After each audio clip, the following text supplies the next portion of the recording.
ಎಲ್ರಿಗೂ ನಮಸ್ಕಾರ. ಚಿಕ್ಕಮಗಳೂರು ಅಂದ ತಕ್ಷಣ ನಮ್ಮ ಕಣ್ಮುಂದೆ ಬರೋದೇನು? ಹಚ್ಚ ಹಸಿರಾದ ಬೆಟ್ಟಗಳು, ಘಮಘಮ ಅಂತ ಸುವಾಸನೆ ಬೀರೋ ಕಾಫಿ ತೋಟಗಳು, ಹೌದಲ್ವಾ? ಆದರೆ ನಾವು ನೋಡೋ ಈ ಸೌಂದರ್ಯದ ಹಿಂದೆ ಒಂದು ದೊಡ್ಡ ಆಳವಾದ ಕಥೆ ಇದೆ. ಬನ್ನಿ, ಇವತ್ತು ಆ ಕಥೆಯನ್ನ, ಈ ನೆಲದ ನಿಜವಾದ ಪರಂಪರೆಯನ್ನ ಒಮ್ಮೆ ಕೆದಕಿ ನೋಡೋಣ. ಹೌದು ನೋಡೆ, ಕಣ್ಣು ಹಾಯಿಸಿದಷ್ಟು ದೂರಕ್ಕೂ ಹಸಿರಾದ ಬೆಟ್ಟಗಳ ಸಾಲು. ಆ ಗಾಳಿಯಲ್ಲೇ ಒಂದು ರೀತಿ ಕಾಫಿಯ ಸುವಾಸನೆ ಬೆರೆತೋಗಿರುತ್ತೆ ಅಲ್ವಾ? ಇದೇ ಅಲ್ವಾ ನಾವೆಲ್ಲರೂ ನೋಡಿರೋ, ಇಷ್ಟಪಡೋ ಇವತ್ತಿನ ಚಿಕ್ಕಮಗಳೂರು. ನಿಜಕ್ಕೂ ಇದರ ಸೌಂದರ್ಯಕ್ಕೆ ಯಾರು ತಾನೇ ಮನಸೋಲಲ್ಲ ಹೇಳಿ. ಆದರೆ ಈ ನೆಲದ ನಿಜವಾದ ಕತೆ ಇದಷ್ಟೇನಾ?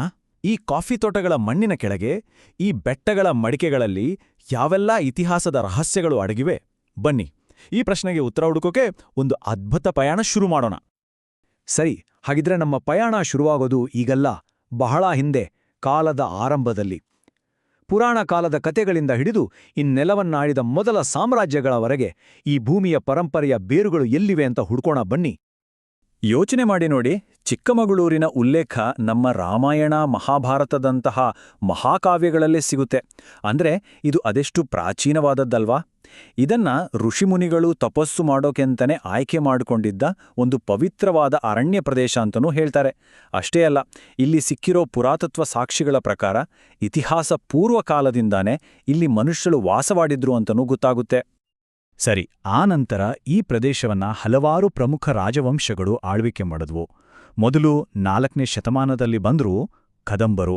ಅವರು ಕನ್ನಡ ಭಾಷೆ ಮತ್ತೆ ದೇವಾಲಯಗಳ ನಿರ್ಮಾಣಕ್ಕೆ ಅಡಿಪಾಯ ಹಾಕಿದ್ರು. ಆಮೇಲೆ ಬಂದ್ರು ಚಾಲುಕ್ಯರು ಮತ್ತೆ ರಾಷ್ಟ್ರಕೂಟರು. ಇವರ ಕಾಲದಲ್ಲಿ ಶಿಲ್ಪಕಲೆ, ಧಾರ್ಮಿಕ ಸಹಿಷ್ಣುತೆ ಎಲ್ಲವೂ ಚೆನ್ನಾಗಿ ಬೆಳೀತು. ಆದರೆ 11ನೇ ಶತಮಾನದಲ್ಲಿ ಹೊಯ್ಸಳರು ಕಾಲಿಟ್ಟಾಗ ಚಿಕ್ಕಮಗಳೂರಿನ ಇತಿಹಾಸದಲ್ಲೇ ಒಂದು ಸುವರ್ಣ ಯುಗ ಶುರುವಾಯಿತು ಅಂತಲೇ ಹೇಳ್ಬೋದು. ಹೌದು, ಹೊಯ್ಸಳರ ಶಿಲ್ಪಕಲಾ ವೈಭವ ನಿಜಕ್ಕೂ ಅದೊಂದು ಅದ್ಭುತವಾದ ಕಾಲಘಟ್ಟ. ಕಲೆ, ಸಂಸ್ಕೃತಿ ಎಲ್ಲವೂ ತನ್ನ ಉತ್ತುಂಗವನ್ನ ತಲುಪಿತ್ತು. ಇದು ಚಿಕ್ಕಮಗಳೂರಿನ ಇತಿಹಾಸದ ಒಂದು ಅತ್ಯಂತ ಮಹತ್ವದ ಅಧ್ಯಾಯ. ಕಲ್ಲಿನಲ್ಲಿ ಅರಳಿದ ಕವಿತೆ. ವಾವ್! ಇದಕ್ಕಿಂತ ಅದ್ಭುತವಾಗಿ ಹೊಯ್ಸಳರ ಶಿಲ್ಪಕಲೆಯನ್ನ ವರ್ಣಿಸೋಕೆ ಸಾಧ್ಯನಾ ಹೇಳಿ? ಅವರ ಪ್ರತಿಯೊಂದು ದೇವಸ್ಥಾನವನ್ನು ನೋಡಿದ್ರೂ ಅದು ಕೇವಲ ಒಂದು ಕಟ್ಟಡ ಅಂತ ಅನ್ಸೋದೇ ಇಲ್ಲ.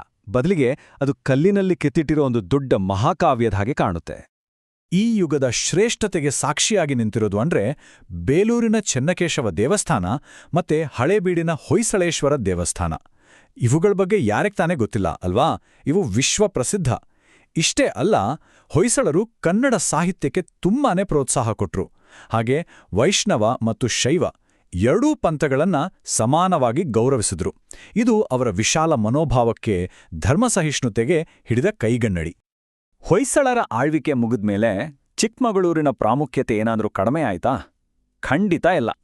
ಬದಲಿಗೆ ಇದು ಬೇರೆ ಬೇರೆ ಸಾಮ್ರಾಜ್ಯಗಳಿಗೆ ಒಂದು ಬಹಳ ಮುಖ್ಯವಾದ ಆಯ್ಕಟ್ಟಿನ ಪ್ರದೇಶವಾಗಿ ಹಾಗೆ ಉಳ್ಕೊಳ್ತು. ಹಾಗಿದ್ರೆ ಅಧಿಕಾರ ಹೇಗೆ ಕೈ ಬದಲಾಯಿತು ಅಂತ ನೋಡೋದಾದ್ರೆ, ಮೊದಲು ವಿಜಯನಗರ ಸಾಮ್ರಾಜ್ಯ ಬಂತು. ಅವರು ಕೃಷಿಯನ್ನ ವಿಸ್ತರಿಸಿ ಹಾಳಾಗಿದ್ದ ದೇವಸ್ಥಾನಗಳನ್ನ ಮತ್ತೆ ಸರಿಪಡಿಸಿದ್ರು. ಅವರ ನಂತರ ಬಂದವರು ಕೆಳದಿ ನಾಯಕರು. ಇವರು ವೀರಶೈವ ಧರ್ಮಕ್ಕೆ ಮತ್ತೆ ಜನಪರ ಆಡಳಿತಕ್ಕೆ ಹೆಚ್ಚು ಒತ್ತು ಕೊಟ್ರು. ಆಮೇಲೆ ಬಂತು ಹೈದರ್ ಅಲಿ ಮತ್ತು ಟಿಪ್ಪು ಸುಲ್ತಾನರ ಕಾಲ. ಅದು ಸ್ವಲ್ಪ ಸಂಘರ್ಷಮಯವಾಗಿತ್ತು. ಆನಂತರ ಮೈಸೂರು ಒಡೆಯರು ಈ ಇಡೀ ಪ್ರದೇಶವನ್ನ ತಮ್ಮ ಸಾಮ್ರಾಜ್ಯದ ಭಾಗವಾಗಿ ಮಾಡಿಕೊಂಡ್ರು. ಕೊನೆಗೆ ಬ್ರಿಟಿಷರ ಆಳ್ವಿಕೆ ಶುರುವಾದ್ಮೇಲೇನೇ ಈ ನಾಡಿಗೆ ಭಾರತದ ಕಾಫಿ ನಾಡು ಅನ್ನೋ ಹೆಸರು ಬಂದಿದ್ದು. ಇಲ್ಲಿಯವರೆಗೆ ನಾವು ರಾಜಕೀಯ ಇತಿಹಾಸವನ್ನ ನೋಡಿದ್ವಿ.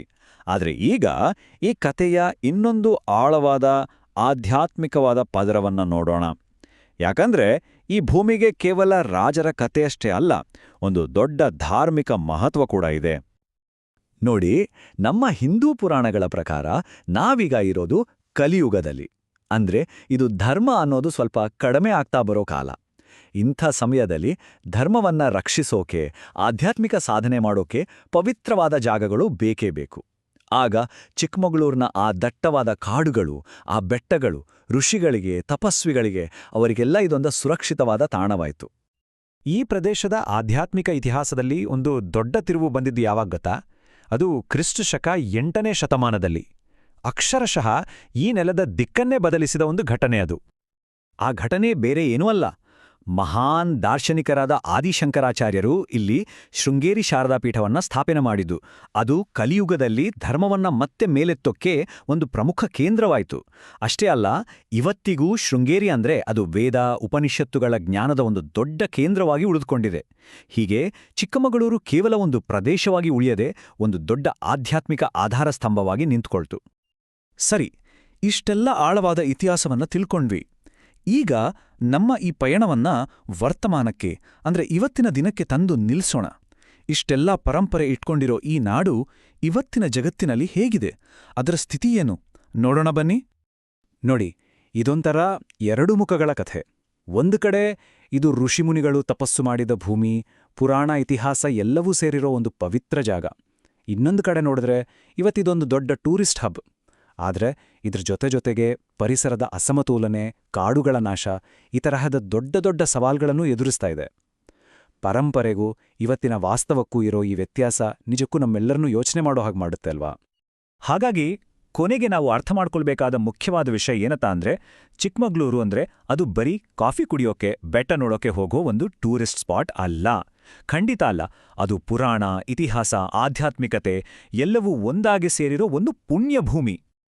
ಹಾಗಾದ್ರೆ ಮುಂದಿನ ಬಾರಿ ಅಲ್ಲಿನ ಕಾಫಿಯನ್ನ, ಆ ಹಸಿರು ಬೆಟ್ಟಗಳನ್ನ ಆನಂದಿಸೋ ನಾವು ಈ ಪವಿತ್ರ ಭೂಮಿಯ ಆಳವಾದ ಬೇರುಗಳನ್ನ, ಅದರ ಪರಂಪರೆಯನ್ನ ಹೇಗೆ ಗೌರವಿಸಬಹುದು? ಈ ಪ್ರಶ್ನೆ ನಮ್ಮೆಲ್ಲರ ಮನಸ್ಸಲ್ಲೂ ಇರಲಿ. ಈ ಯೋಚನೆಯೊಂದಿಗೆ ಇವತ್ತಿನ ಈ ವಿಶ್ಲೇಷಣೆಯನ್ನ ಮುಗಿಸೋಣ.